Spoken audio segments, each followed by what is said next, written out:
Hi mga lodi, nandito si ating Riba. Mayroon tayong yam dito. Naprito ko na. Ito yung gabi. Ayan. Prinito ko para ihalo ko dito sa aking adobong ulam. Ayan po yung aking adobong ulam. Linagyan ko siya ng bawang at saka sibuyas. Ibang version naman ito. Version ni ating Riba. Yan yung ating karne. Dapat tuyong-tuyo siya. Ang lagay ko na asim ay kalamansi. Ayan. Pinaga ko yung kalamansi. Ay lalagay ko lang po dyan. Ay linagyan ko ng light sauce kanina. Tapos ginisa-gisa. Ayun, lalagyan ko ng special dark sauce. Itong special dark sauce nila ay may timpla na.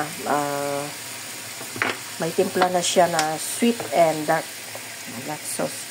Tapos yan lang po. Ganyan lang yung pag-adobo ng ating Riba. Ganyan lang yung pag-adobo ng ating Riba, guys. Ayan. Patuyo lang natin yan. Tapos lalagay din natin yung kanyang para masarap. Yan yung pag-adobo ng ating Riba. Lalagay na natin yung kalamansi. Tapos, ito yung kanyang yam. Haluin natin at ipadry na. Ganyan lang po.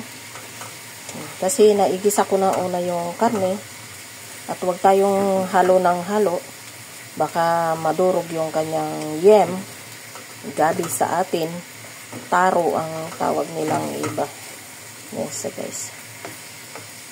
Inaadobo ng ating Riba. Thank you for watching. God bless you all. Adobong baboy at saka gabi. Prituhin muna yung gabi para hindi siya madurog-durog, guys. Ayan o. Masarap yan.